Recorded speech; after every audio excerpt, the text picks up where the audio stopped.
What up, Leaguers? Welcome to the Spectacular Spoiler League. I'm the Pandan Superman, the mayor of Hype City, HazyRome, and as always, I'm joined by the God of Night, the Prime Minister of Post-Production, DeepBoyce. And today we're in the Hall of Spoilers to talk a little bit about Superman. It's an episode of One's Gotta Go, baby. We are talking about the 4 men that have most notably played Superman on the small and silver screen. And why I say notably is because, you know, there's obviously other people who play Superman, but we're talking about 4 men in particular today. DeepBoyce, man. We got Christopher Reeves. We got Brandon Routh. Bon. We've got Henry Cavill. Got him. And we've got Tyler Hoechlin, the newbie, courtesy of Supergirl. Who has got to go? DeepBoyce, lay down the law for the leaguers out there, man. Who's got to go? I'm gonna need to change my name and change where I live because I already know who you eliminated, DeepBoyce. I think Make no mistake. People are gonna come after me after this one. People are gonna be mad. I mean, I don't know. There was a video where I was apparently an apologist for Batman vs Superman, but I think now I'm gonna get some hate. What do you mean you were an apologist for Batman vs Superman? Yeah. Come on. That's water under the bridge. But I mean, listen. There was an accusation, right? You know, where somebody said we were DC pandering to DC, which I thought was hilarious. Yes. You know, I'll put it out there. I thought it was hilarious because I'm just like, we are equally critical, and honestly, we cut back on how critical we are of the DCEU for the sake of people who are fans. But One's Gotta Go is where all the restrictions taking off, baby. We calling the shots. We call it how we see it, man. So whoever's got to go is gone. They're getting out of host spoilers. We ejected them into outer space, into the atmosphere. Who's got to go, man? Who's got to go? My one that's got to go is going to be your boy Henry Cavill, a.k.a. the Man of Steel, a.k.a. one half of Batman vs. Superman. Woo! The 1/3. Because I feel like Wonder Woman, you know, she stepped up in, you know, Batman vs. Superman: Dawn of Justice. I guess. I mean, she was more likable, to be honest, than almost both of the title characters. But Henry Cavill, man, there's gonna be a lot of DC fangirls, especially coming after you, my man. Like seriously, I worry for your safety. I also don't know you anymore. Like I have to disown you for the sake of me and my family. I can't protect you. I'm the Pandan Superman, but you know, the mayor of Hype City can't protect everybody, my man. Listen, I mean, this is. If you haven't already realized this is just my opinion, people out there. This is my subjective point of view. My word is not law, no matter how much I would like it to be. What's your problem with Henry Cavill, man? What's the deal? My problem What's the dealio, bro? He is a terrible actor. Like see,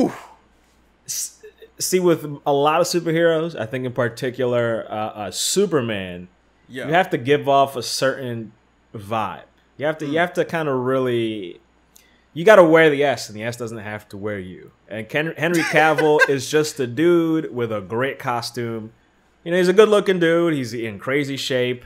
Yeah, he's in crazy shape. He's an amazing Superman cosplayer. But when you give him lines and you have him try to emote and to act, it's not good. Now, let me also preface this by saying that I actually thought Man of Steel was a decent movie. I know people apparently didn't like that movie, but I thought it was a good introduction to the DCEU. I thought it was an enjoyable Superman film. It wasn't the best, but I thought it did a decent job. The fight scenes were great.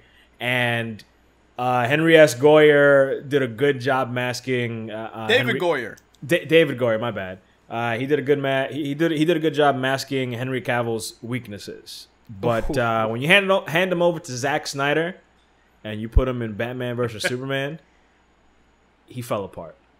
No, I have a question, man, and this is a bona fide, genuine question because you're right. You're right now. You are slaughtering the planet of Krypton, bro. You have ejected yourself into the Kryptonian planet's core, the Krypton core, and you've destroyed the planet right now, man. Because you out here hating on Henry Cavill. You said, I mean, and I quote, you said that he is a good Superman, a great Superman cosplayer. Yes, implying that it's all about the looks with him. Now, is it the writing that's at fault here? Like, is it the writing? The writing didn't help him. Okay. But even with the subpar writing, like the writing wasn't that bad. You know, I think like the dialogue, I'll say, wasn't terrible in Batman vs Superman. The plot was bad. Yes. But even with what they gave him, he was still just terrible to such a degree that it was just inexcusable. See, all right. So here's I'm at a crossroads here because you know I'm talking about, you know, I'm thinking about my one's got to go, but I'm hearing you out on the Henry Cavill front, and for me, I'm also concerned.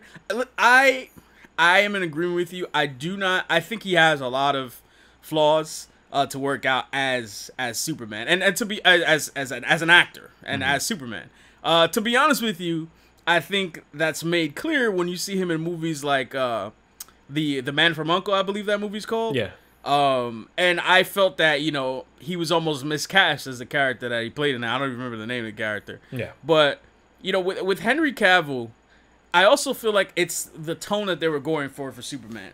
He is, I mean, you look at the other three Supermen in this one's gotta go, and really and truly, like, he's really the only one who doesn't have that kind of, like, you know, that, I don't know, that I'm from the heartland, you know, really nice guy, kind of nerdy attitude to him. You know, he's got more of the, he's a little more of a stoic guy who cares about people, and, you know, but he seems a little bit more, seems like he's deeply hurt inside. You know what I'm saying? Like, he seems like his Superman hasn't found a way to really relate to humanity. And that's fair, because in Man of Steel, you see that he kind of had isolated himself from humanity for a very long time. And maybe that might play into the way that we're seeing this Superman. It's just, here's the thing. Superman, above all else, needs to be charming. That is, I think, the biggest difference between him and Batman. Batman's cool because Batman is he gives people the cold shoulder. He's stoic. He's blunt and straight to the point. But Superman is supposed to be a very likable guy. Like if I were to imagine someone, and this will be a little weird comparison to make, but someone in real life that I think embodies what Superman is The Rock. Obviously, he doesn't look like Superman, but when I think of the personality of Superman, I think of someone that's like The Rock, someone you can't find a single person that has a bad thing to say about The Rock. Like a Rock. Correction, you mean Dwayne Johnson. Man. Dwayne Johnson, my bad. He's no longer The Rock as we know him. Yes. He is super charming. He, you know, when he's in the room, everyone looks over. Like he kind of owns the room. Like Superman is a very charming, humble, like you said, middle America kind of guy. Sure. And I get none of that from Henry Cavill. Zero. And I'm sure people are going to get upset over that, but sure. What evidence is there to the contrary? I mean, I know maybe, like you said, some people might say, oh, it was the writing, or it's the Superman that they're going for. Sure. But whatever Superman they were going for, they didn't do that either. He didn't appear to be as a beacon of hope. He didn't appear to be someone that was troubled. He just seemed like someone that was bored. I'm sorry. I don't mean to be too harsh. And he's also notorious in Batman vs Superman for having very few lines, very little lines. I mean, I don't really, have any statistics or numbers about this, but I do remember there being a couple articles about how Henry Cavill doesn't have that many lines. I don't know if that's true or not. It did seem like he wasn't particularly chatty in Batman vs Superman. But I hear you. I hear you. I mean, for me, I'm thinking about it. I do. I guess right now I'm having some potential mercy on Henry Cavill, only because, like I said, I think that's the Superman that they were going for. But to anybody else, and this is where I come out and defend you for what you're saying. You can't. Nobody out there can argue that DC has realized that the Superman that they have created thus far is not the Superman that they want, and it's clear that they've realized that the critiques about Superman were valid, because they've already said that, with Superman returning from the dead, spoiler alert, the spectacular spoiler league, baby. He died in Batman vs Superman, and they said that when he comes back, he'll be the Superman that we know. The Superman that we've always known. And I don't think that was intentional. I honestly think when they came up with Man of Steel, they wanted to create a modern Superman that was cooler, that wasn't this nerdy, geeky guy from Middle America. And I think that it was a Man of Steel. I'm with you on Man of Steel. I actually didn't think that was that bad a movie. I thought it was pretty decent. Yeah. But I think, and I honestly laughed at like some of the stuff they did with Henry Cavill. But like, for example, him destroying that trucker's truck after he was kind of like being mean to him and mistreating one of the lady waitresses. That's not Clark Kent. You know what I'm saying? Like, that's not quintessential Clark Kent. So, but that with that aside, I do feel like they've kind of made a point to say that they're pulling a 180 and changing up, the Superman we know. But that being said, this is one's got to go, people. This isn't about, oh, they were trying to do this, they were trying to do that. This is about portrayals. This is about what we have and how we can, determine whether or not someone's got to go. So we're looking at what we got. We're not looking at what, the writers were trying to do or what they're going to do. We're looking about what we got right now at this point in time. That being said, Henry Cavill's on the chopping block for me. I'm not saying he's my one's got to go. Because listen, let's go to Christopher Reeves, Brandon Routh, Tyler Hoechlin. Let's be honest with you. Let's be honest with the leaguers right there. Let's be honest with each other. Let's be honest with yourself. Christopher Reeves inspired both Brandon Routh and Tyler Hoechlin's portrayals of Superman. So Brandon Routh in Superman Returns was 100% a continuation of like the Christopher Reeves, Richard Donner movies. That was the intention. Yeah. The idea that he went to search for any survivors of Krypton and now he's back. That's all like inspired by that. And everything about him is meant, even the fact that Brandon Routh as Clark Kent, he actually kind of looked like Christopher Reeves also. Tyler Hoechlin, once again, like his attitude on Supergirl, and I don't care what anybody is out there saying. I don't care how great Henry Cavill looks in the super suit. You cannot take away from the fact that Tyler Hoechlin, in personality, was a damn fine Superman. I think he's one of the better things out of the Supergirl show. I agree. I agree. And people are like, oh, it was only a couple episodes. Henry Cavill was in 2 movies. Yes, he was in 2 movies.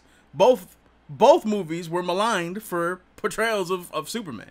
So Tyler Hoechlin deserves some respect here. That being said, he's the only one here that was Superman on TV and TV only.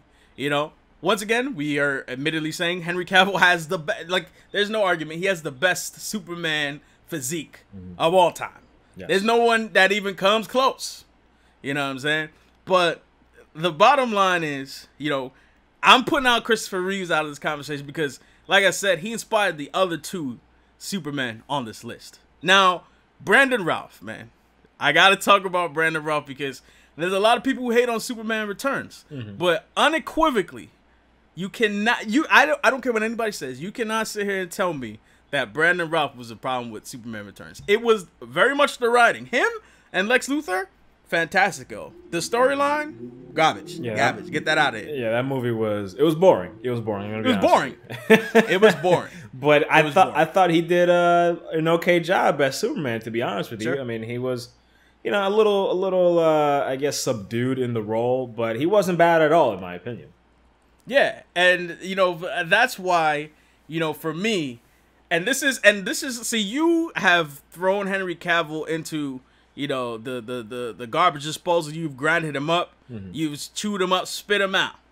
Henry Cavill, for me, he is my one that's got to go. But only because I just feel like he hasn't reached his full potential yet, man. And I'll just and this this kind of harkens back to our best actors for Batman video, where we're talking about Ben Affleck and why I mean, for me at least, Ben Affleck was the one who had to go for me because I just feel like the DCEU has not been able to fully realize, this character has not been able to fully realize the Superman. Now, that being said, when you look at Tyler Hoechlin, they had a couple Supergirl episodes and they managed to make him pretty good. Like, he was good. He was a good Superman.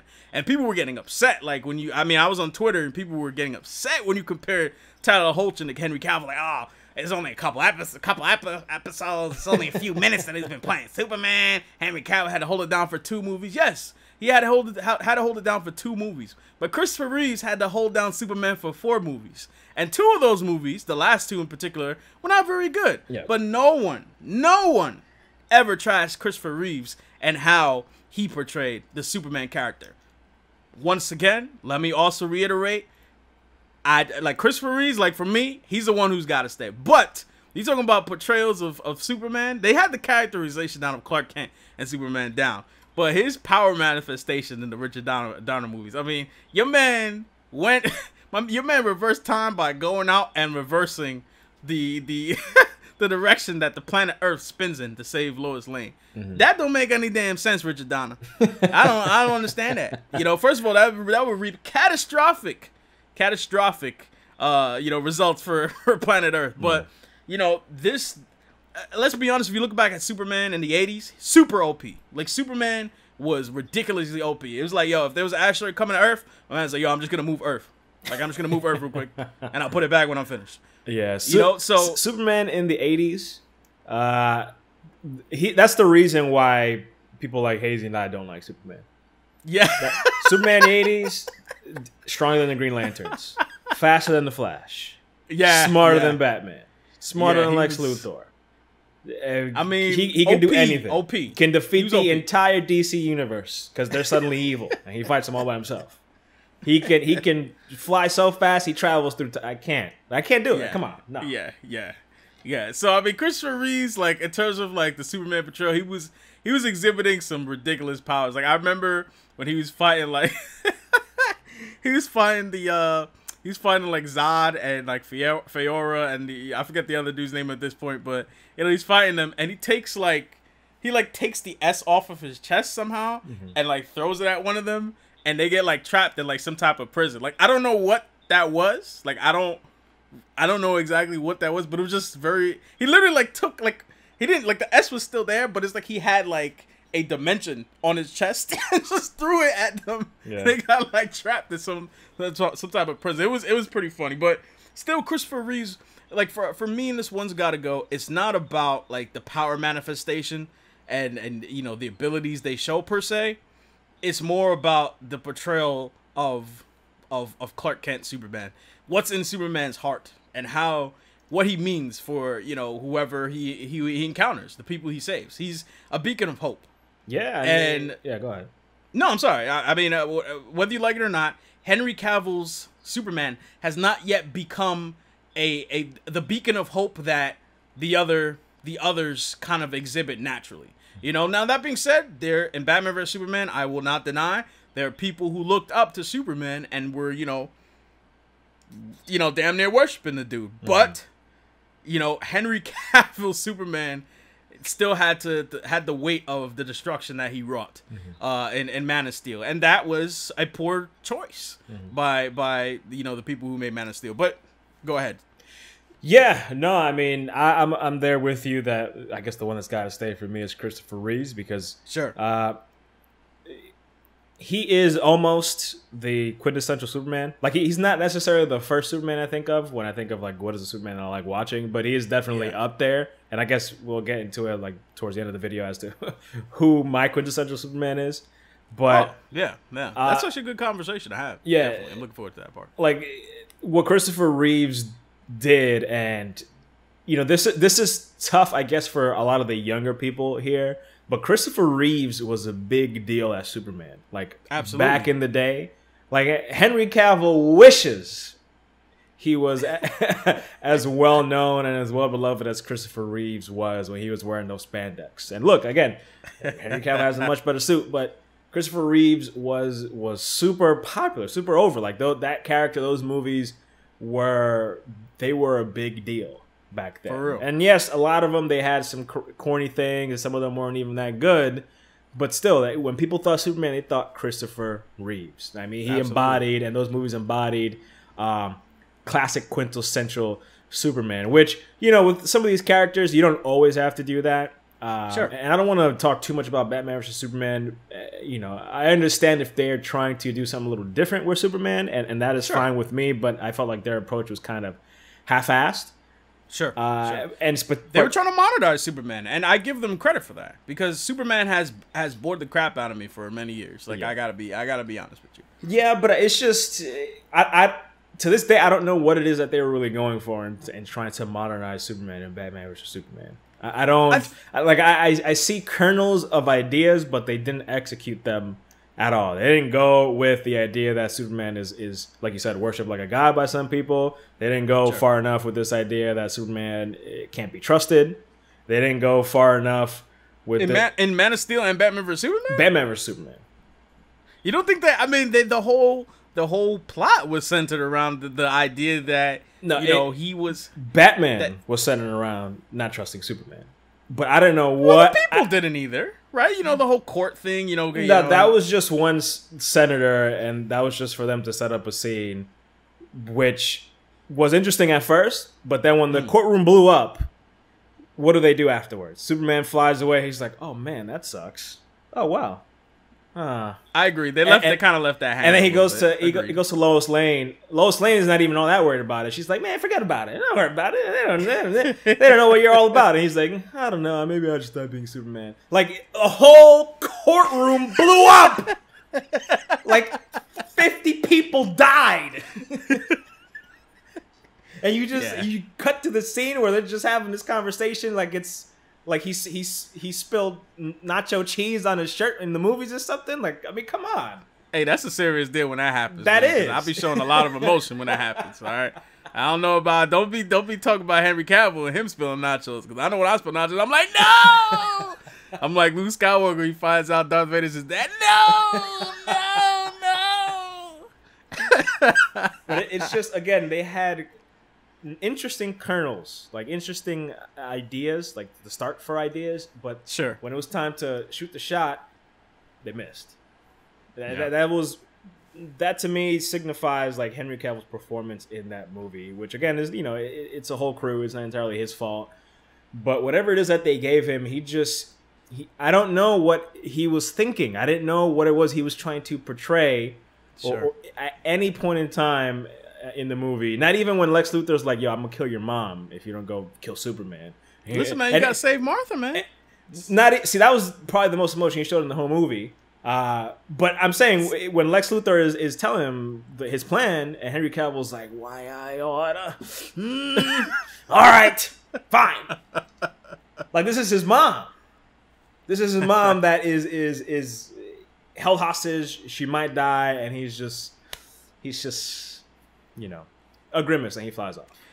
I agree with you. There's gonna be a lot of people who don't agree with you. I gotta be honest with you. But I personally, I agree with you. I do believe that they tried to establish, the issues and concerns that we just talked about. Him being seen as a god, the population and politicians not trusting him. Definitely can't deny that was set up, but it got left in.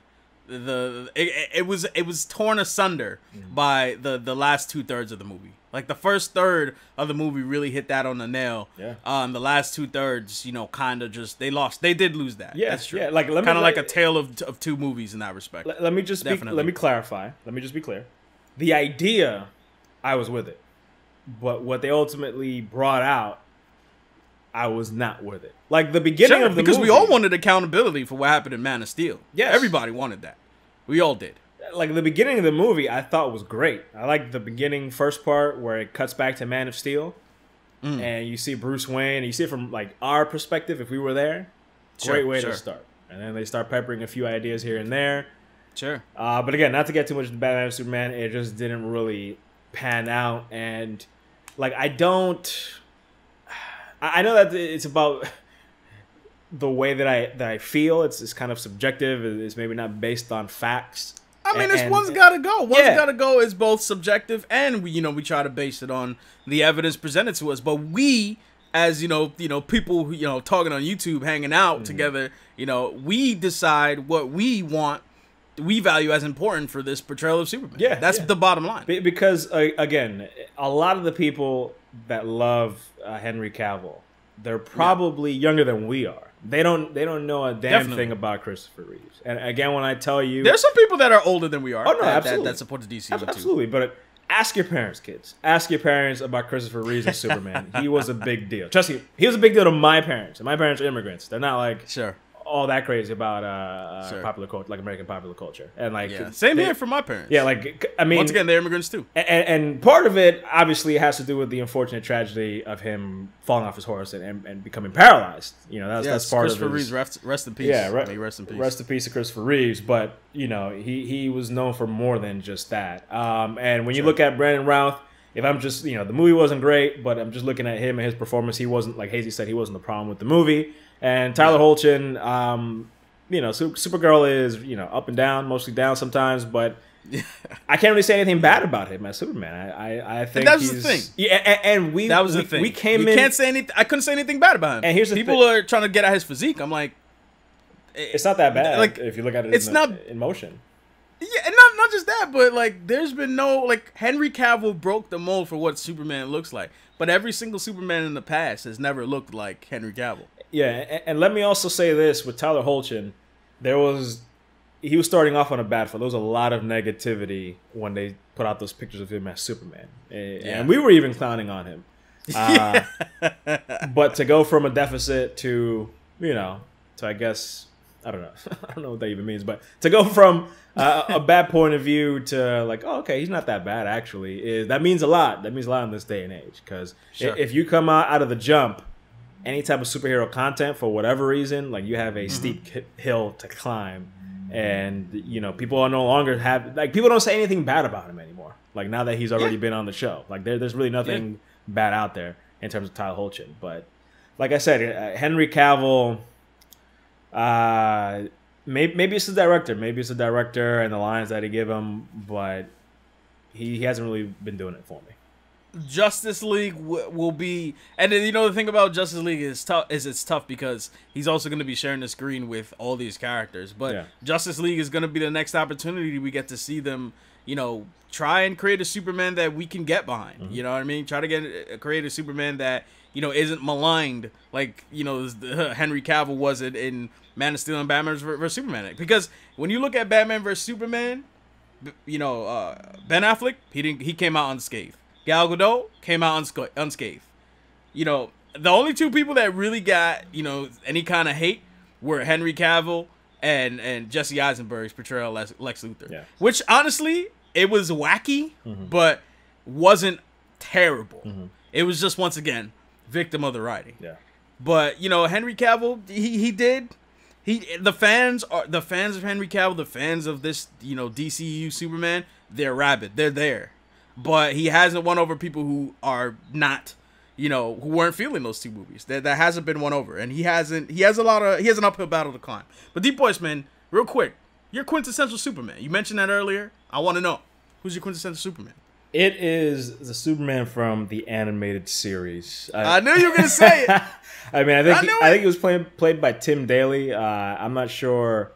We'd have to do a little bit of, I guess, research, because I'm sure maybe the actor has changed here and there. But Tim Daly was the one for Superman from like 96 to like 2000.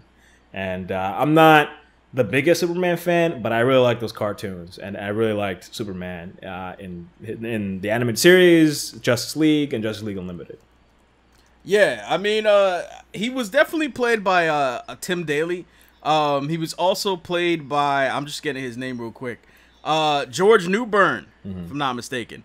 So, I mean, let's be honest, the Superman in the animated series in the DCEU, you know, the Superman series and Justice League series and Justice League Unlimited that linked up with Batman, the animated series, that Superman was nerfed, you know, in terms of his powers, and that's kind of why we also like him, because they made us, for once, he didn't feel like this ridiculously overpowered character. But Tim Daly and George Newbern did a fantastic job as Superman, and they really got, you know, that wholesome. I mean, there were many points where Superman was genuinely a dork, and Batman would just be looking at him like, yo, like, like, come on, Clark, you know, like, grow up, you know, like that type of a mentality. And because, you know, in many ways, Superman is, you know, this character that enjoys being who he is. He enjoys being Clark Kent. He enjoys being both Clark Kent and Superman. And I really found that joy with that character. And I think that, you know, the wholesome values, you know, him just kind of being this beacon of hope. I think that was very apparent in the DCEU. Yeah, totally agree. Yeah. But that being said, guys, that's a wrap on our One's Gotta Go. The DCEU fans hate us right now. But let us know your opinion. Who has gotta go? Who is your Superman of choice? Who is your Superman that you'd rather see not being Superman? I mean, listen, for us, Henry Cavill, I try to be diplomatic about it. DeepBoyce was hating. I'm just gonna put it out there. I threw you under the bus, DeepBoyce. I was trying to be diplomatic. DeepBoyce was hating. But let us know your opinions, yo. Who is your One's Gotta Go? Christopher Reeves, Brandon Routh, Henry Cavill, Tyler Hoechlin. Let us know who's your one who has to stay. And by all means, we need some support for the Spectacular Spoiler League. Turn on the notifications for our videos so you can be up to date with whatever videos we come out, whenever we go on live streams, all the good stuff. Hit us with a like and subscribe to show some support and get the Spectacular Spoiler League out there so we can have as many leaguers as the leaguers that we got listening right now. That'd be dope if we got some more leaguers up in the house, man. Yes, sir. But anyway, up in the Hall of Spoilers. Chill. We don't live in the house. We live in the Hall of Spoilers. But anyway, guys, we getting on out of here. We about to go fly back to where Krypton was located, see if we can find the actual Superman, because Henry Cavill's an imposter, everybody. He's not Superman. He's a fake. We got the wrong Kal-El, man. We got the wrong Kal-El. But anyway, we getting on out of here. We'll see you guys on the next one. Peace. Peace out.